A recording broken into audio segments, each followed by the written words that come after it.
Hello and welcome to Into the Woods with Holly Wharton. This podcast is all about our journey into the woods of ourselves, getting to know who we are, where we are, and where we're going in life so that we can create the life that we want to live. It's about deepening your connection with yourself, taking inspired action, and really trusting yourself and your intuition. It's also about mindset. Our beliefs are such an important part of this journey, and there are so many ways for us to change our mindset so that we can more easily live a life of expansive joy. This podcast is also about going literally into the woods and spending time in nature, and how that can help us on our own personal journey of self-knowledge. Thank you so much for joining us today. Now let's get into this week's episode. Hello, adventurers, and welcome to the Into the Woods podcast, episode 425. This is your host, Holly Wharton, and I'm back with another exciting guest. Today, I'm talking with Jeff Lee about ultra marathons. Jeff is an ultra runner who's finished 4 100-mile races. He went from weighing 300 pounds to running his first marathon in under 4 hours just months later. And from there, he went on to run various ultras. In this episode, we talk all about the gifts we get from running ultras. We discuss how they change our lives and why it's so important to have the support of the people closest to us. This is such a fantastic interview, and I know you'll be as inspired by Jeff as I am. Now, whether or not you're a runner, you will definitely get something from this podcast episode.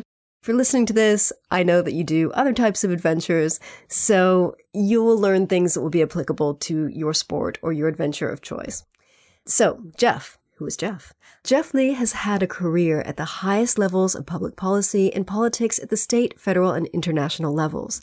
A recognized thought leader in political advocacy and representation, his analysis and opinion writing has been featured in POLITICO Magazine, The New York Times, USA Today, The Washington Post, Fox News, The Hill, Washingtonian, Roll Call, Bustle, Forbes, local and regional newspapers, and broadcast television in 30 states. During the height of the Stop Asian Hate movement, Jeff penned an opinion piece that received national attention in POLITICO Magazine called "I Thought I Knew How to Succeed as an Asian in U.S. Politics. Boy, I was wrong." That highlighted his experiences in workplace discrimination in politics and racism throughout his life.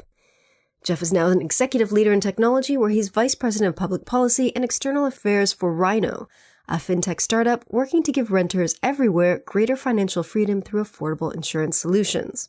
Prior to joining Rhino, Jeff was a U.S. state and local public policy lead for VMware, digital technology and infrastructure company, and managed the company's gubernatorial, state, county, and local relationships across all 50 states and Canada.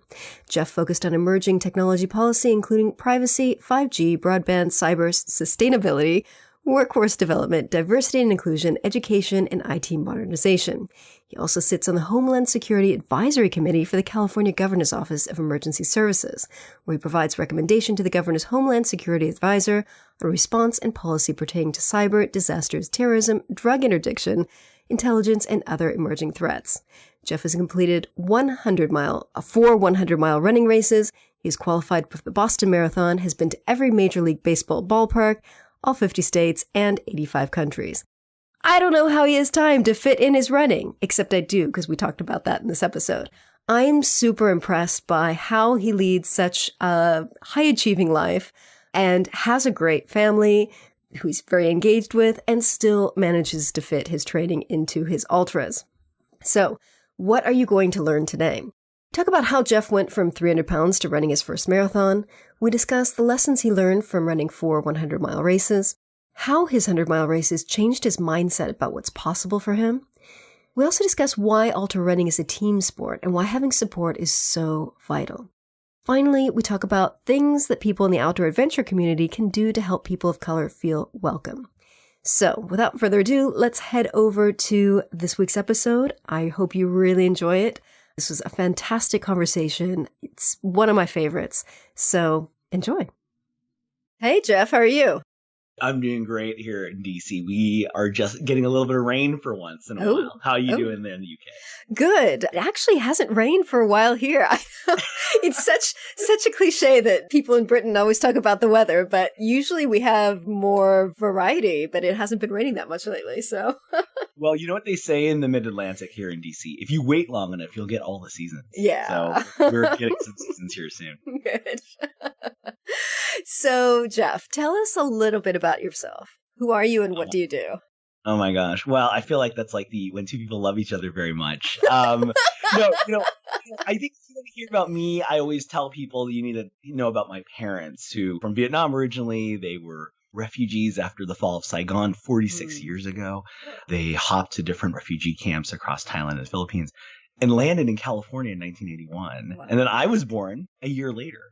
And so I say all that to say that their arrival into America gave me the opportunity to be an American, yes, but also to be somebody to pursue things that probably would have never happened otherwise. And so very much that for me, that was my dream. And I had really, 3 phases of life, right? The first is a life of exploration and travel. I've been very blessed to have worked in 85 countries around the world. Wow. The second phase is probably more in domestic public service. I got to work for the state of California in the governor's office and in politics, which was a fascinating time. And then this third phase now, as a professional of work in the technology sector, I'm focused in on fintech and specifically working on housing issues, trying to reduce barriers and reduce upfront costs for renters in the United States. So that's sort of on the work that I'm deeply committed to. But the other side of the ledger, things that really matter to me right now, I would say there's 3 things I really am digging into, right? The first has been on my personal running. For me, I've been in the long distance running space now since 2008. Ooh. But before that, I was about 300 pounds and couldn't do very much, turn my life around. And we can talk about that in detail, but ended up going from almost 300 pounds to running 100-mile races. Wow. And I've had a couple 100-mile finishes. That takes up a tremendous amount of time. Yeah, as you can imagine. The second part of it is, unfortunately, in the era we're in COVID-19, there's been an increase in anti-Asian hate and sentiment. Yeah. And we can go into that, what I'm doing there. And then the third piece, I'm a recently new father, 13-month daughter. Oh, congratulations. Thank you. Yeah. And thankfully, she's only 3% like me. Everything, she gets everything else from her else. So I would say those things keep me pretty busy in sort of the pandemic era. And I think like anybody, it's sometimes challenging to stay positive, but that's why they're going for the run is important. I think that's why it's important to engage with community members. And that's why it's sort of think about family. And so those are the 3 things that really sort of anchor my time here in DC. Wow. You're quite busy. Well, as my mother says, you can sleep when you're dead. Yeah, so, exactly. My parents, they raised me to be pretty resilient, or at least to try to, because, when you grow up in that kind of environment, you don't take anything for granted. My first job was working for my dad, who was a gardener for long years. And at 8 years old, my first job was mowing lawns. And I learned 2 things about that. One, manual labor sucks. It's really hard. Yeah. And I realized that education was the only way that I was not going to do manual labor like my parents. Yeah. And the second thing is what I learned is that people do treat you differently based on what they perceive your value. Yeah, absolutely. And I think that sort of ties into some of the advocacy I'm doing now, because there is that perception. And when you're seen as the help, people treat you like that, which I think is interesting, but is really quite shocking if you're an 8-year-old experiencing that. Yeah, it's interesting and it's crappy too. I mean, I remember when I was in grad school at UCLA, I used to go back home in the summers and I would work at this hardware store and I was a cashier. And I worked there for like 3 summers. And I remember this one guy that always used to come in and he'd always kind of treat us crappy. And then this one day, one of the other cashiers asked me something about UCLA. And the guy goes, "What? You're going to UCLA?" And I said, "Yeah, I'm in grad school." And he went, "Oh." And then I noticed that from there on out, every time he came through my line, he treated me differently. And it felt so icky. It was like, I'm still a cashier, but I'm going to UCLA, so I'm a smart cashier? Like, what did that make me, Like, are you sure? I have to say, because it's a dude, are you sure he just wasn't scummy? And, I mean, he's probably a jerk, but, I don't know. Okay, I have to say, because men are kind of the worst. So. Yeah. Well, I mean, I noticed a major difference in how he treated me after he found that out, and it just was gross. So, yeah, I absolutely understand people treating you differently based on what you do, and... Anyway, that's a whole different conversation. Yeah. So running, what made you want to try running 100 miles, and how did you go from 300 pounds to ultrarunner? You don't just get up and run 100 miles, Yeah. Unless you're on the run. Yeah. I mean, from the federal umbrellas. My entire life, I was sort of an out of shape kid, but, I was very active. And I think, once I got to college, I think like many folks, you sort of trade your experiences for your long-term health, right? And I sort of just tried to live in the moment as much as I could. But when you live in the moment as much as you can for 8 years, there is some wear and tear. You don't pay it back in. And, when you're in your 20s, like, you think you're indestructible, right? You're going to live forever. Totally. And I remember I was going to a friend's birthday, and he was on the 6th floor, and the elevator was out. Ooh. And I had to walk up the stairs, and it took me like 30 minutes to go up 6 flights of stairs. And this was in March of 2008. And that was the beginning of this horrible sort of whirlwind of terrible things that happened to me, which included the death of family members, a really bad car accident, a breakup. I mean, you could think of all the horrible things. And death in the family was my godfather. Before he died, he told me he had 2 regrets in his life, Holly. He said, number 1, he wishes he had asked out his high school sweetheart. So he said, Jeff, if you like somebody, you just ask them out. Which is true. I mean, totally. Yeah, why not?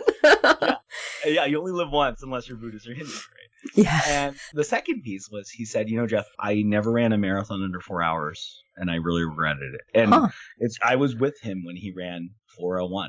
And I remember how heartbroken he was. And I just couldn't understand it at the time, because I was like, oh my God, you just finished a marathon. That's crazy. I couldn't even eat 26 chicken wings, let alone 26 miles. And then he passed from brain cancer. And I decided in that moment that I was going to raise money for cancer.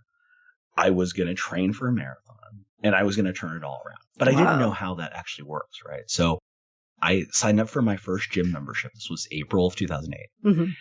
I don't know gym etiquette, Holly. I don't know how it is in the UK, but in the US, you don't talk to people. That's like not what you do. I didn't know that. So you were chatting with everyone? Hello, I get on this treadmill, and I see this person on the treadmill next to me. She seems pretty friendly. I'll run next to her. And I start running. I start trying to make conversation. And about 4.5, 5 minutes in, I see all these white spots. It's like sparkles in the sky. And I get dizzy, and I throw up all over her shoes. Every projectile, anything is all over her. I felt a little guilty, as you can imagine. Yeah. I will tell you, Holly, the hardest workout I have ever done was the next day. That was the hardest one. Was going back. Went to the same place, same time, same treadmill. There were 7 treadmills. I was on the 4th treadmill. And I remember it was the only one open. I got on there, and all 6 people, 3 on the left, 3 on the right, all saw me. Every single one of them saw me and left. So it was like I was like a skunk in the garden. And I went on that treadmill. I ran 6 minutes and didn't throw up. Wow. And then it became 7 minutes and 8 minutes, and then 5Ks, then 10Ks, then half marathons.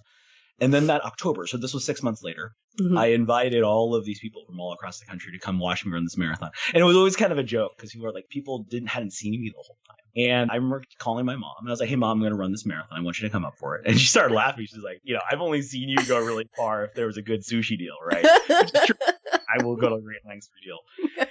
And I said, no, Mom, I'm really going to do this. And I'm going to do this for my godfather, and I want to thank you for everything you've done for me. And so she's like, okay, I'll entertain this. And she flew up from Atlanta, and I remember going to the airport to get her, and she was already there, but I figured I'd see what happens. So I just stood right in front of her, and she kept just walking and walking. And then I had to call her. Wow. She picks up the phone. She looks at me. She hangs up the phone. She goes up to me and she goes, I know you're my son, but you look nothing like him, but I feel you. Wow. What you're about to do. It was really interesting. And so, I had a secret goal, Holly, and I'm sure like many people in, athletic events and distances, you have like the goal you tell people and then the secret goal. Yeah. Plus goal, My first goal, of course, is to survive. Yeah. But here's the thing, Holly. I was down 130 pounds. Wow. And I knew my splits. I was going to run under 4 hours. There was no doubt in my mind. I couldn't tell. So I ran it, and I ran in 3:42. Wow, well done. Pretty cool. Yeah. A year later, I'm training for Chicago. So Chicago Marathon. I'm trying to qualify for Boston. So Boston qualifying at that time is 3:10. Okay. For me. Wow. I ended up like hurting my foot at mile 18. Like it was just a sharp pain on the right side of my foot. Barely squeak in 3:16. Oh. Record cold. It was a 25-degree start, a 29-degree finish. I remember having to hide in the porta potties like a penguin. Oh. How cold it was. 6 weeks later, I went to Sacramento. I knew it was healthy. I knew I could do it. Yeah. Sacramento fast course. It's one of the fastest courses in the country. It's one of the highest percentage Boston qualified and Olympic time trial qualifying courses. Flat course. Nice, beautiful, fast. One of my best friends lives there. And I tell him, I go, you know what? I know I'm going to do this. And so, I stayed at his mom's house. We got all prepared. We did our pasta dinner. The rest of my life, I ended up running 3:10. Wow. And I remember in Sacramento, because Sacramento is a cow town, as they joke. When you qualify, there's a giant bell you ring. I went in front of the bell and I rang the bell. Everyone started taking pictures.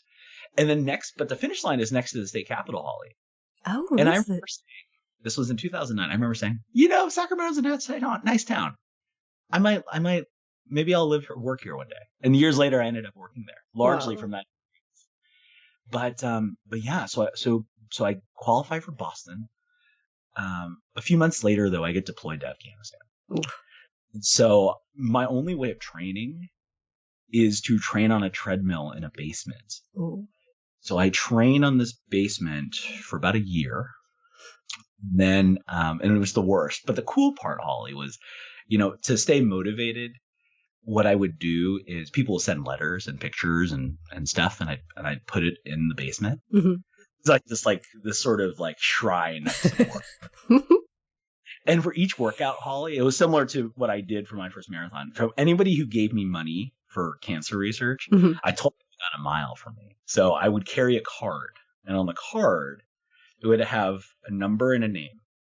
And so if you made a donation, I'd be like, Holly, you get mile 20. And at mile 20, I would think of you. Oh. So I started extending that to all the workouts I would do. And as I was training for Boston, like my goal, again, the secret goal is the goal is just to enjoy it. But I was actually trying to run 2:45. I was going to run the race of my life in Boston. I was fully trained. I was in a conflict zone. I was like focused. I get to Boston. This is April of 2011. And at 3 miles in, my knee just like completely caves. Oh. Like I felt it just give. I go to the tent and they're like, hey, you probably tore something, but there's nothing we can do.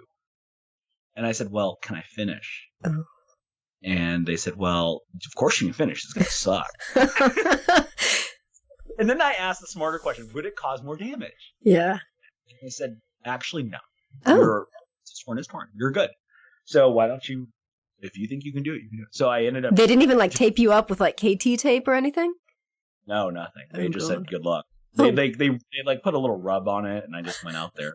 It was like a tiger balm or something. Something Something smelly. I think it was just Boston whiskey, to be honest.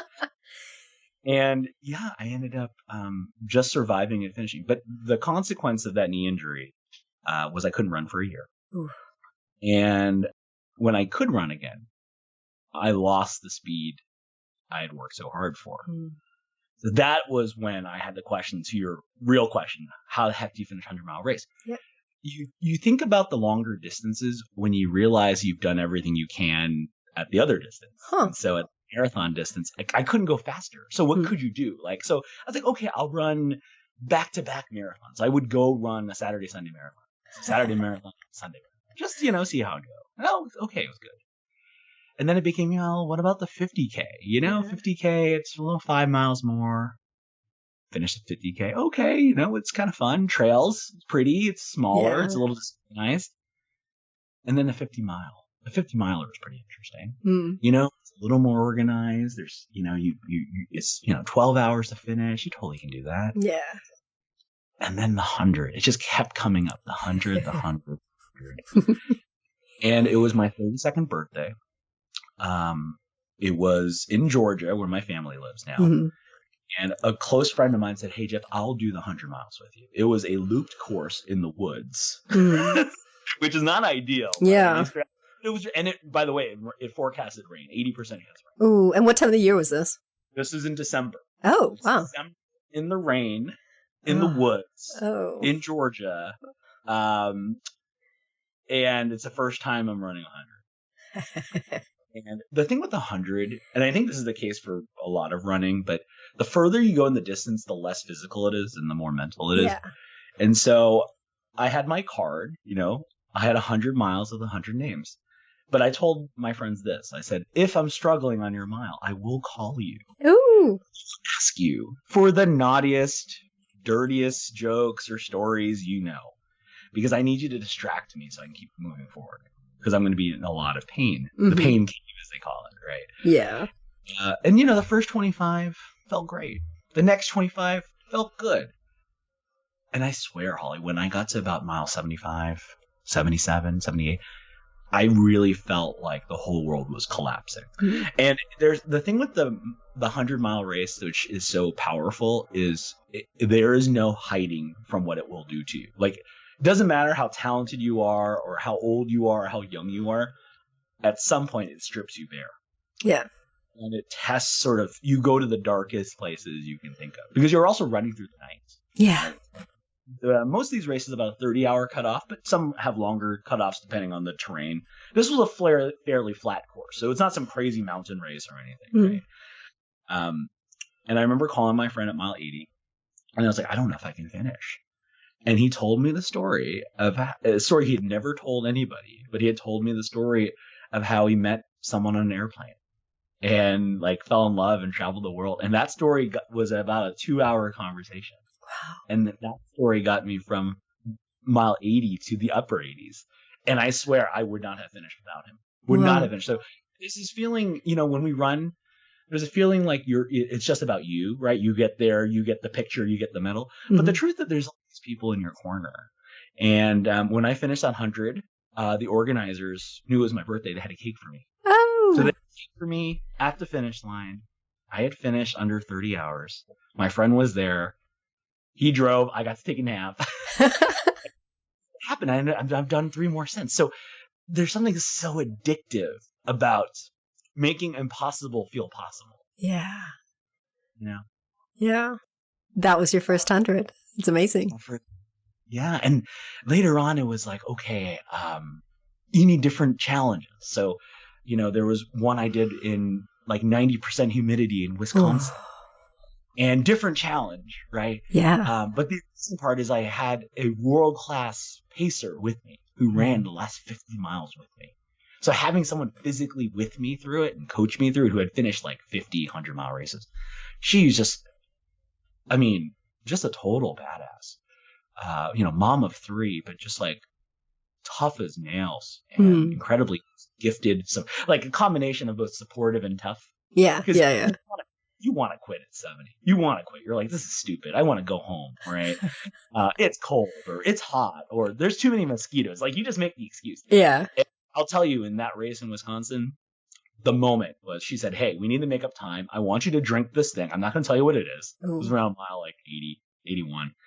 We're going to run 10 miles fast. So we're behind. We're not going to make the cutoff. If you drink this and you make your time cutoff, I will let you take a nap on a bench. Ooh. Right? Nothing says sanity like a little sleep. And so I drank this thing, which I later found out was some 25-hour energy drink thing. Ooh. It was just putrid. And I run. I get there. There's a picnic bench. She's like, I'm going to let you sleep for 5 minutes. Incredible. And there's a picture of me just laying on this picnic bench, passed out. And I remember she said, okay, we're going to go. And we got up and we went. And I would not have finished without her. And at the finish line, she's like, no, you only slept on that bench for 15 seconds. Really? I was like, what? You hooked? Right? I worked my ass off for that. You gave me 15 seconds? And she's like, all you needed was a little break. Yeah. That's so true. And so that's why it's so important, again, to have people who are on your behalf, in a way that you really can't when you're in it. And then at least for me, the most interesting 100 was one in the Arizona desert. Ooh. Temperatures up to 105. They could also drop as low as 40. And the desert is the challenge of the desert is there's no cover. There's no, and so you're going through it, and it's not humidity that's your issue, right? It's just this dry, oppressive heat. Yeah. And that's the theme of how can you stay hydrated and how can you eat even if you don't want to? Because once you start not wanting to eat or hydrate, similar to any workout, you're in trouble because it's cumulative time. You can't like eat anything once your stomach shuts down. Really, right? You can't get calories in, it's over. The game's over. And, actually in this race, you could have pacers come in, and one of the pacers for the race was my girlfriend at the time, who then became my wife. And I remember, she dragged me for the desert the last 25 miles. And she was just like, I was totally whining the whole time, and she was not having any of it. Finished. It was mile 99. A random stranger gave me a Tecate beer. Oh. I was drinking that beer. By 99 and a half, I was already a little drunk. Shit. I got to finish. But I remember that moment. That was actually the moment where I said, you know what? I think this could be forever. Wow. Because somebody who sees you like that and still wants to be with you, I think that says a lot. Yeah. So, yeah. I love it. So I feel so blessed to have been able to be a part of those experiences. And then the community, Holly, is just amazing. It's like some of the most giving people. It's some of the folks who they never say die. Like they just never give up. They're the most positive people I've ever met. They're junkies in different ways, right? Yeah. But they want thrills and spills, but they're so committed to sort of like the journey and the experience. And the finish is important, but it's the community for the people you meet on the way, the advice you get from people, the intersection of different, folks in professions or organizations or parts of the world. It's like this weird subculture, right? Yeah, it is. Totally. There's nothing like it. Yeah. I've loved that. I'm a better person for it. Okay, so that leads me to my next question. So what have you learned from your 400-mile races, and how have you grown as a person? Oh my God. Okay, I have 3 lessons. There's 3 lessons. Number 1, everyone has a plan until you get punched in the mouth. Famous philosopher Mike Tyson said that. It's true. You can have like all your nutrition, all your water, your plans. One of the races, I tripped over a pretty bad rock. Ooh. And you can imagine if you tripped on a rock at 35, you can imagine what your knee might look like by 75. So you have to sort of take into the account. So you can have a plan, but you really need to be flexible. Mm-hmm. And I think in life that's really important too, because there's always rocks along the way. Yeah. The second, you can have the best training regimen in the world. If you're coming into the race injured, you're already going to lose. So getting to the start line is already a big deal, actually. So if you have training sessions that if you're pushing it really hard when you shouldn't be, like it's a little foolish because you cannot finish the race if you can't even start the race. Mm-hmm. And I think that's the case where just because you have a training schedule, you have a number on your sheet, your Excel sheet, Java, Yeah. That doesn't mean you should do it. You should feel it out. And so there's a science part, but then there's sort of the other intangibles. And I think that is actually as important. So I'd say second piece here is, you have to trust your body. Yeah. And you have to trust something beyond the number on the sheet. And that takes a lot of deprogramming, especially when especially if you're training for a half marathon, you want to run your best half marathon. They tell you to like run these certain splits and certain things. And that might be true. But if you have a nagging hamstring thing, there's like no way you're going to get to what you want to go to. And at the end of the day, if you're trying to make your goals, you need to understand that goal for you is an everyday goal. Yeah. Right? Yeah. You have to break the race and you have to break the training into different parts. Right. Mm-hmm. So that's the second thing I'd say. You have to kind of trust yourself beyond the numbers. And the third thing is share your experience and share your ambitions with others. Yeah. It's so important because number 1, it keeps you accountable.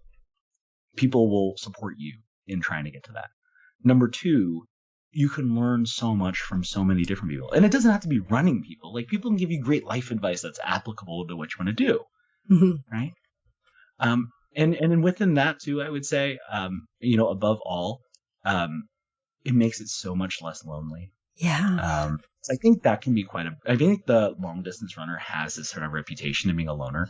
And actually the truth is, like, you can perform much better with others who can do runs with you. And I would have sessions, Holly, where, in my prime, where I would do a 30-mile run on a Saturday and a 20-mile run on a Sunday. Mm-hmm. And I have people show up at different parts of the day and run with me. And it was just incredible, because you also get the time to spend with folks you would never have otherwise. And there's just something about movement and talking to people about personal things that you just wouldn't get otherwise, right?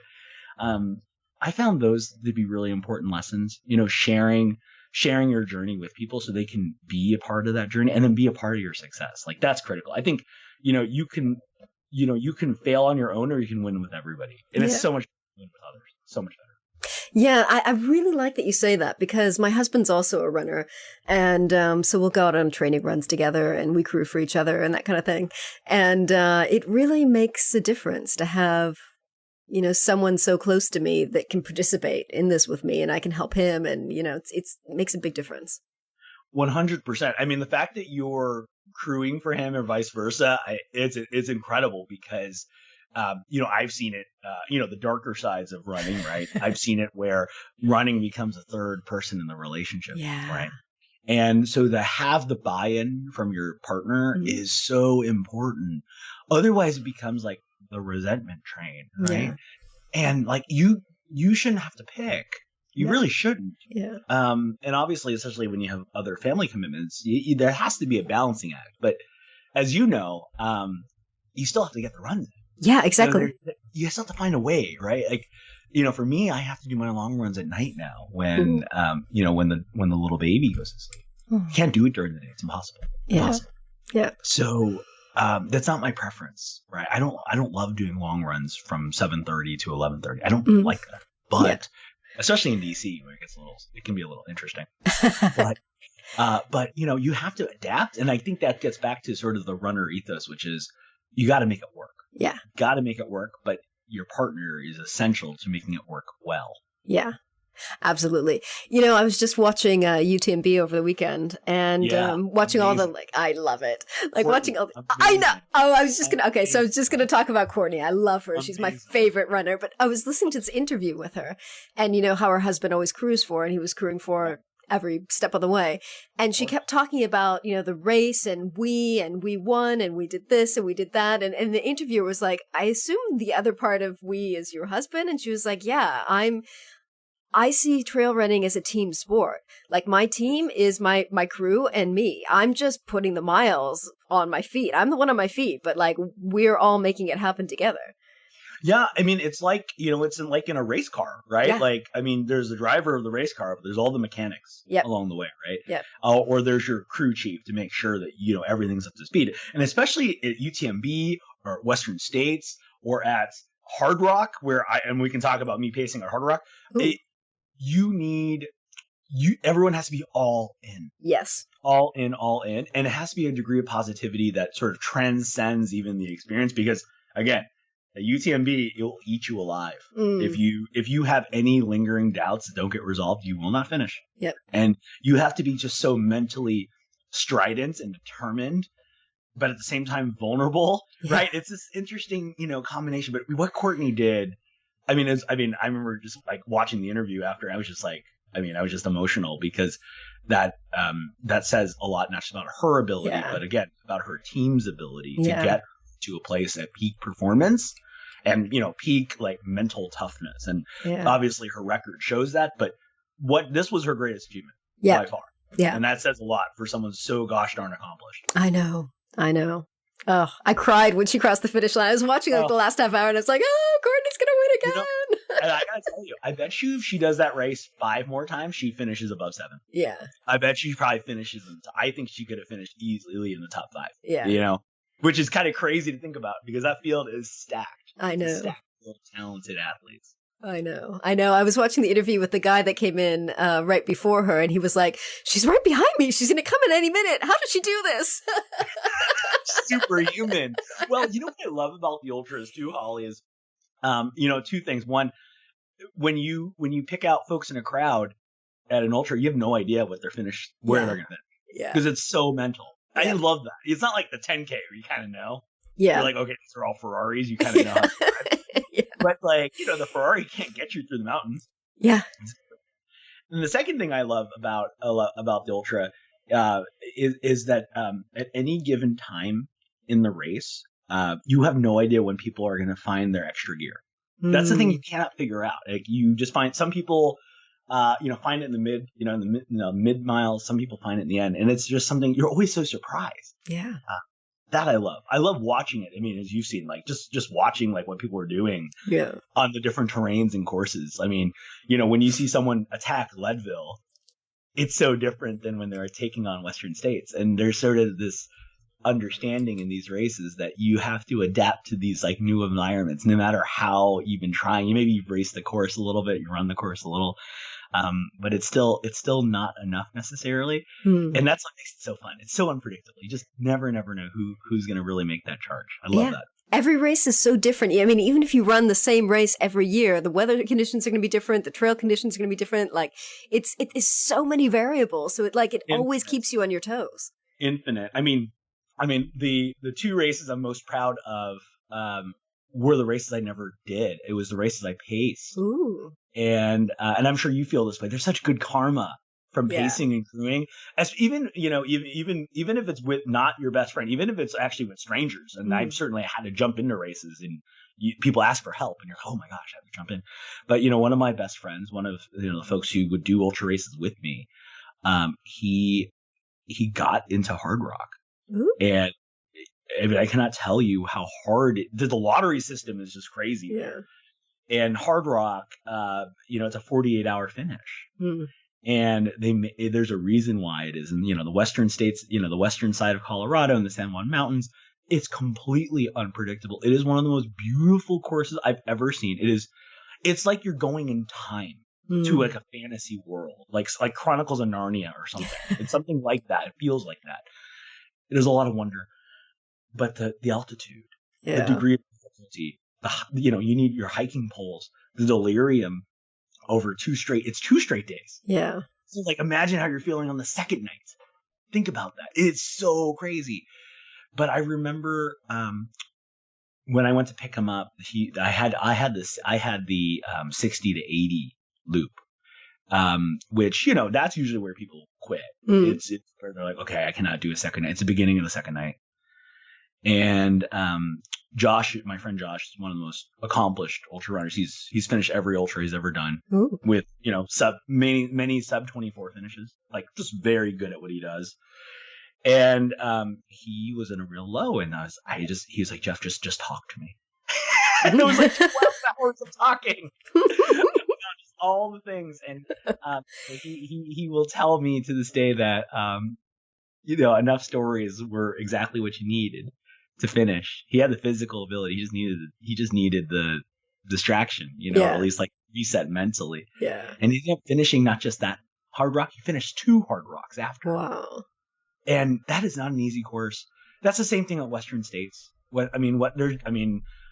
if you've never been to a Western States, there's nothing like it. In terms of it's like the Boston Marathon. Yeah. Yeah. It's a dream for me. But recommend it. It's unfortunate and sad that every year there's a fire condition going on. But Western States is, if you want to get a good cry, the golden hour. Yes. The golden hour, hour 29. Yep. You go to Auburn High School, the track. You go to the track and you finish. You watch the last finishers, and every time I'm just bawling. Yeah. It's so emotional. And I remember, I've helped a couple friends get to the finish. So I would pace from what's called Forest Hill, so from 100K to the finish. Mm-hmm. And that means also going through the river. Oh yeah. Kentucky River. It's so iconic. Yeah. But it's just amazing, because obviously that's where ultra running was born, right? Yeah. And when they call your name on the track, they don't just call your name, they call they also call the other people with you, if you want. It's like really cool. And when you see the people at 29:55 and up, the last 5 minutes, the crowd is going crazy, including the winners are all there. They finished 14 hours, 15 hours, 16 hours, and they're all there with the same awestruckness as everybody else. Who's watching somebody finish at 29:57 with the worst lean ever? Oh God, there was that one guy with the lean this year. I don't know how he finished. I'm so impressed. Yeah, just like what you go through, right? And yeah, don't get me wrong, right? Seeing, obviously seeing someone consistently run a sub 15, be a winner multiple times over, like that's super impressive. But there's something just way more impressive in my mind of the everyday 55-year-old who has given everything he or she has to get to the finish line, just like by the skin of their teeth. There's just something so like powerful about the human spirit, of grit, and frankly about what we can put our mind to, even if we don't think we can do it. Like there's still this extra gear, and that I just get goosebumps thinking about it. Yeah, I agree. So what have your 100-mile races, like how have they changed your mindset about what's possible for you in life in general? Have they expanded your vision of like what you're capable of? Absolutely. I think this does tie into some of the other things that we definitely wanted to talk about, but I think a belief in myself is something I had to say I was a bit of a late bloomer on, if I were to be honest. And I think that running for me was allowing myself to invest in myself. Yeah. Because I had spent my whole life focused on other people. And running also was my way of empowering me to be a better person, to be a better me, right? And I think that was the case. I mean, imagine, your whole life you're fat and suddenly you're not. Yeah. And I'll tell you, cynically, people do treat you differently. Yeah. Very differently. Sort of, sort of like, what it feels like when you're a graduate student at UCLA, right? Yeah. It feels like that times 100.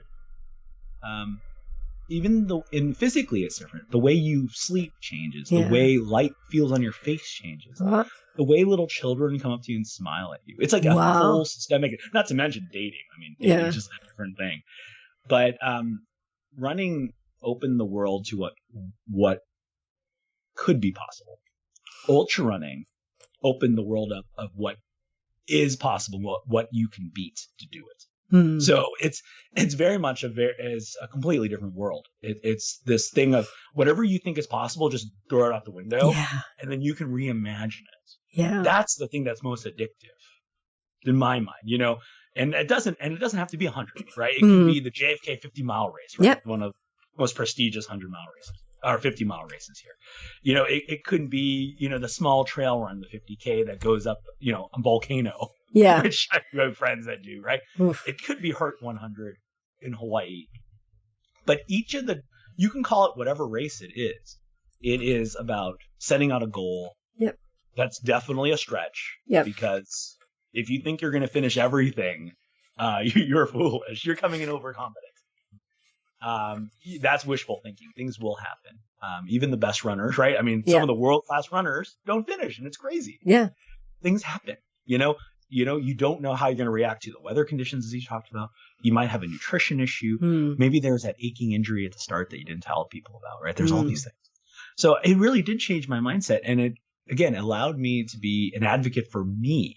Then the question was, what could I do as an advocate for me? What could I do to make the world a better place, right? And I did say, I'll tell you from a fitness level, when I did start running, I found there was a little bit of a halo effect that other people would start running. I thought that was interesting. Yeah. Yep. And then when I moved to ultra running, I did find that people were talking more about the things they've always wanted to do. Yep. So there is something very powerful about challenging what's possible.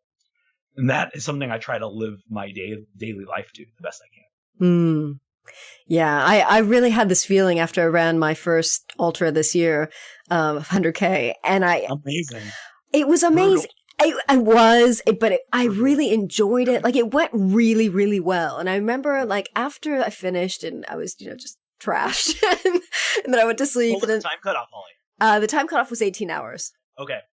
Yeah. And then woke up the next morning. I remember I was like journaling about it because I had such a good day and I was kind of confused as to how it went so well. So I was like making notes of like what I did well, what I would improve. And I just thought, you know what? I just ran 100 kilometers. Like, what can't I do?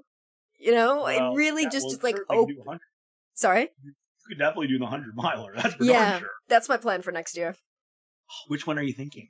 Well, here in England, there's this one called the North Downs Way 100, and it's this long distance trail that's like 15 minutes from my house. And so I know the trail really, really well, at least the western half of it.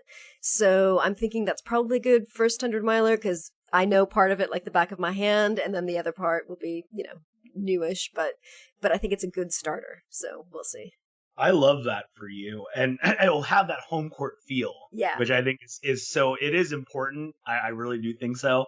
But, you know, obviously, I mean, as you're thinking, I'm so excited to hear about your, you know, what kind of crew you're going to have, who's going to pace you. I mean, that's the best part. I mean, you know, putting the team together. Because to your point, it's a team sport. Yep. And I think, you know, Courtney's success, you know, UTMB, I think highlights that. And I know it'll be your success too when you finish. Ooh, we shall see.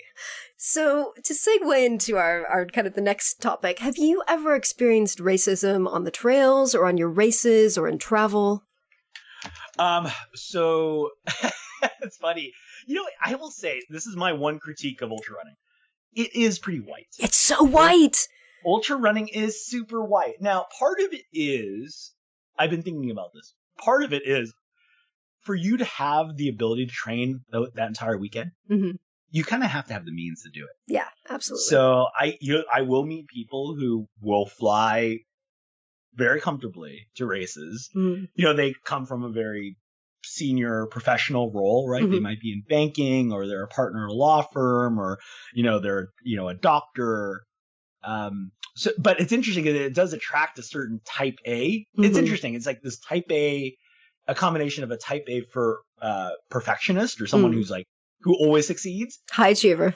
And yeah, super high achiever versus a lot of the type B folks, right? So you have on the other end, you have folks who are like, yeah, you know, they work in retail, but they work in retail so they can run and hang out.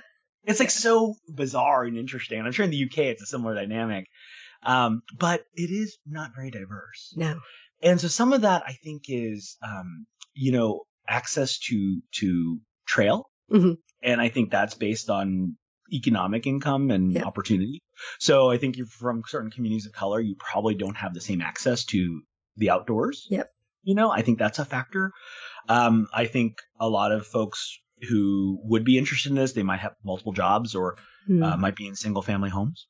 Probably very tough for you to train, you know? I think that's probably a factor. I will also say that a lot of the, when I was doing more like half marathons, I think it was a lot more of a diverse crowd. I think it just sort of fit more into, you know, certain role models. You don't really see that in ultras. It is really a white crowd with white finishers generally.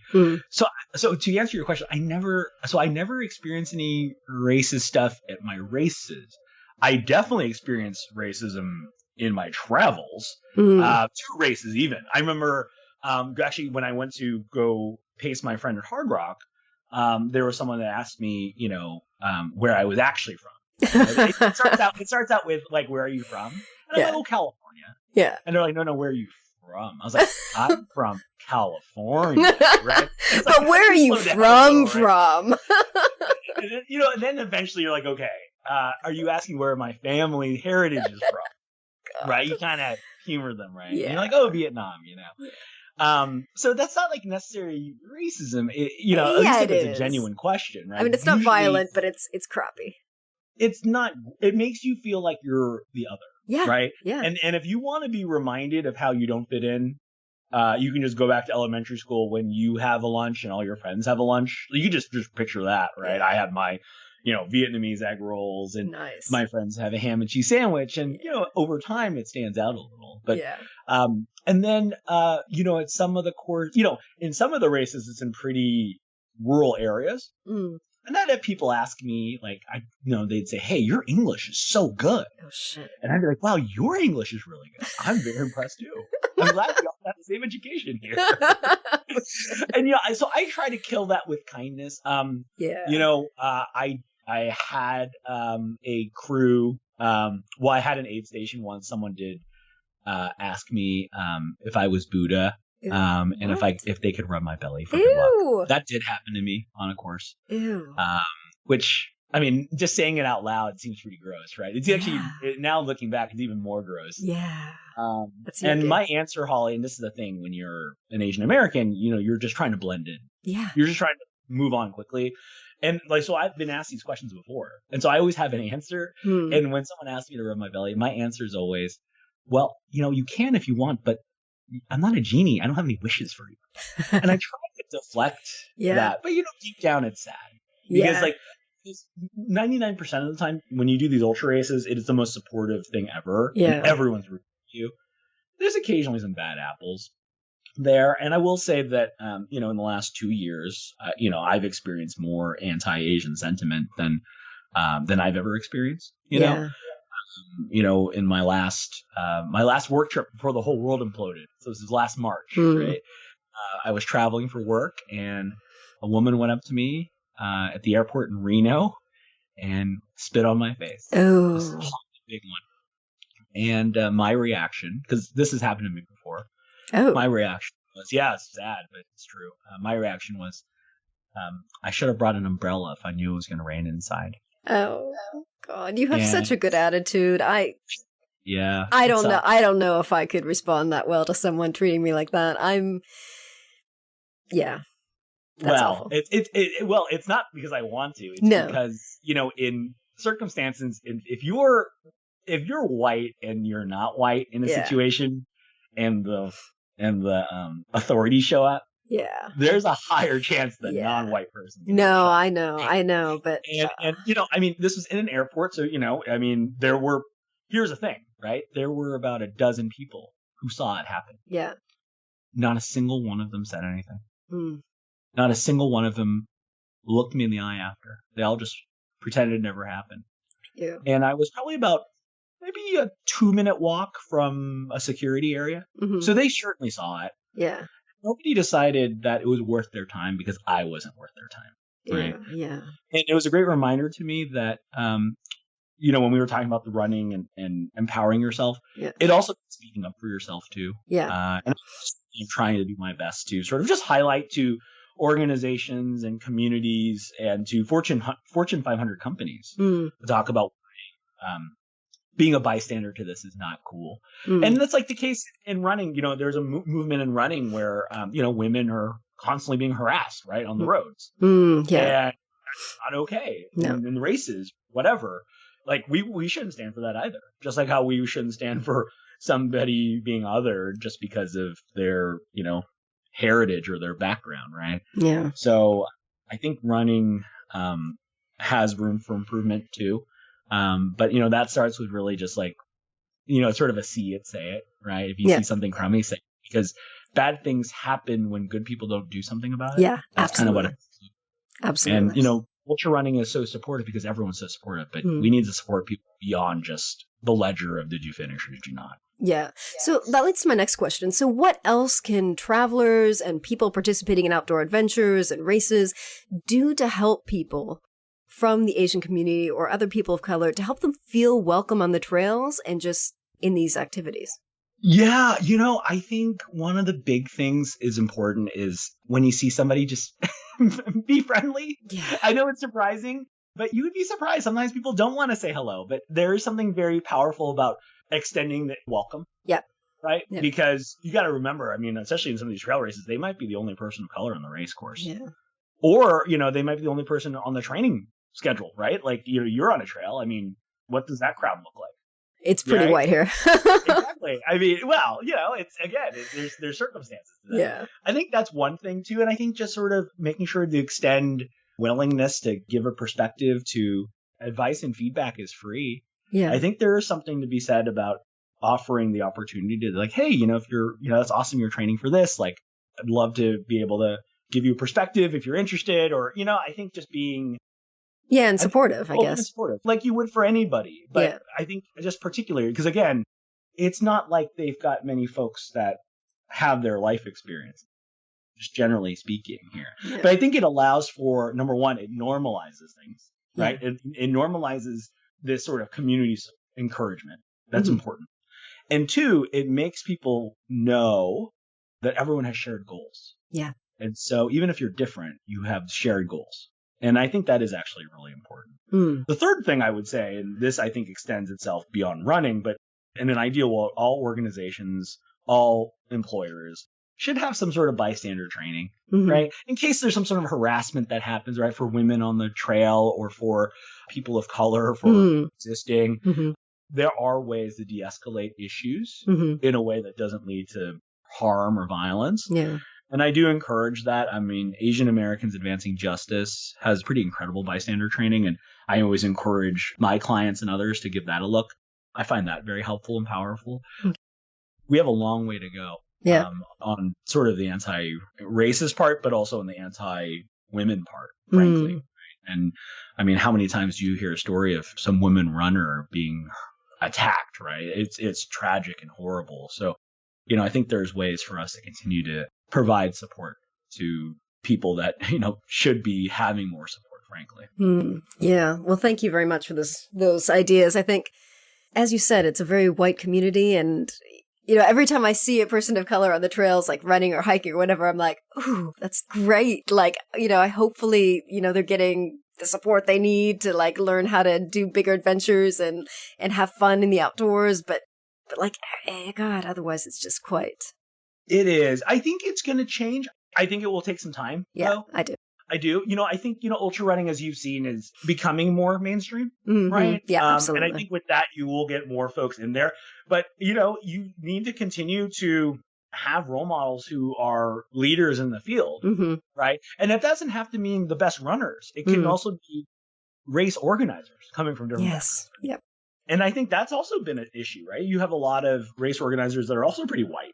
And so then you create conditions that are kind of white, right? So there are ways to do better outreach and better organizing. And I think that's just going to take time. And frankly, also a concerted effort to encourage folks in our communities who have been running, have always wondered, like, have them do it. Right? Yeah. Have them do 50K intro race, right? It's only, I would just, it's sort of like the gateway drug, right? I'd be like, hey, it's only a couple more miles. Everybody's doing it. But, there's always that smile on their face. And that's them, right? And I do think that this feeling of belonging is important to ensure that they stay in that community. I will also say a last thing related to this. Obviously, the running community hangouts, the stores, these other places, they could be doing a better job too. So that's a key opportunity as well. Yeah, I mean, it's so easy to just hire people that aren't all white. I know. It can be pretty easy just to do that, especially if they, they're a former collegiate runner, right? It has a certain profile. Yeah. I mean, but at the end of the day, it's not about that, because these running stores are successful because they need to be getting the most diverse spectrum of customers, actually. Not just the high-end light shoe person who's trying to run a sub 15 5K. Yeah. Right? That's not actually who they're after. They're after the person who's doing the turkey trot. Yeah. Yeah. And then big picture, if you were really trying to get long distance running, the ultra running scene is going to be, that's a lifetime investment. And also, frankly, just from a goods perspective, I mean, this, there's a ton of gear you have to get. Yes. So much gear. It's, the shoes alone, right? Yeah. So many. Your hydration packs alone. Your Stigger waffles, whatever it is. That's like so. So there's a few things I think we could be doing, Holly, better. But I do think we're moving in the right direction. I still feel pretty welcome there. Good. And I'm excited about hopefully being able to do more once we get past some aspects of this pandemic. I hope so. Have you been able to race it all this year? I am actually racing a 50K next month. Nice. Very excited at the end of October. So that's going to be great. I'm really excited about that. My hope is to at least do 100K next year and sort of see how that goes. Great. Maybe me walk, right? Somewhere like that. Yep. Like a beautiful course. Something where you'll have a fun time. Yeah. Won't be easy. Not a guarantee. Some race like that. That's the fun part about races, right? Is being able to also either do your home court race or go to a place that has some degree of meaning or it's going to be splendid. Absolutely beautiful. Yeah. Yeah, it's so much fun. It's a great excuse to travel. Oh my gosh, it absolutely is. And especially if you've been stuck indoors for a long time Yes. because of the virus. It's just the freedom, Yep. the freedom, and the vistas, and frankly, just again the feeling like things are normal again. Yes. I didn't want that. Yeah, me too. Amen. So, Jeff, thank you so much for joining us today. I really enjoyed talking with you. You have great stories, great advice. It was just an absolute pleasure to have this conversation. Holly, the pleasure's all mine, and I'm so excited about your race schedule for next year. Yes. I'm super pumped about it. Oh, me too. I still have to sign up because it hasn't opened up yet, but fingers crossed I'll get in and I can do my first 100 miler. I'm sure it's already on your calendar that has the exact timing to be on. Yeah, so. It is. It's already in there. So, Jeff, where can people find you online and learn more about what you do? Yeah, sure. I mean, my best is on Twitter at Perfect. Jeffrey D. Lee. We can hopefully put that in the show notes Yep, there. will do. And, I'm excited about seeing you all on trails and the courses. I'm, have been doing more writing on running. I'll make sure to also, get my latest over to you or at least feedback. But Yep. I'm so thankful for the opportunity, Holly. I really miss the ultra community. I'm so glad we were able to talk today. Oh, great. Thank you so much. Thanks, Holly. Thanks for having me. Please drop me a line and let me know what you thought about this week's episode. You can email me at holly@hollywharton.com or find me online and get in touch there. Thank you so much for listening.